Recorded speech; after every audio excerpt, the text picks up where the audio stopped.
یہ تمہارا جو نفس ہے، تم اگر اسے خیر میں مصروف نہیں کر لیتے تو یہ تمہیں شر میں مصروف کر لے گا۔ حضرت امام شافعی سے کسی نے پوچھا، آپ نے اللہ کو کیسے پہچانا؟ جواب ملا، شہتوت کے پتوں سے۔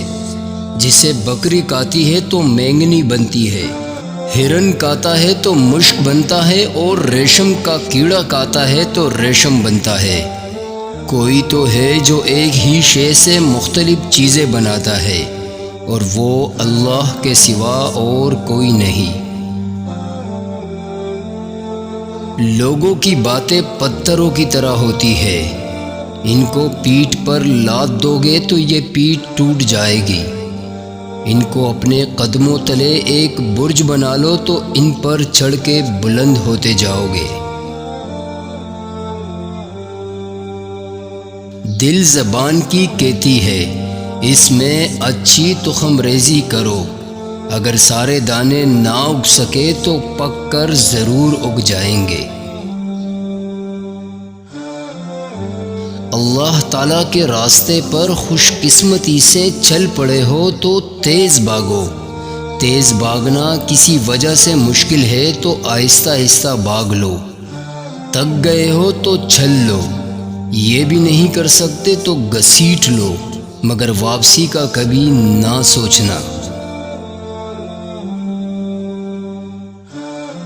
اگر چاہتے ہو کہ اللہ تعالیٰ تمہارا دل روشن فرما دے تو غیر ضروری گفتگو سے بچو، گناہوں سے دور رہو، اور کوئی نہ کوئی ایسا عمل خیر ضرور کیا کرو جس کا علم خدا کے علاوہ کسی کو نہ ہو۔ جس پر دنیا کی محبت غالب ہوتی ہے وہ اہل دنیا کا غلام بن جاتا ہے۔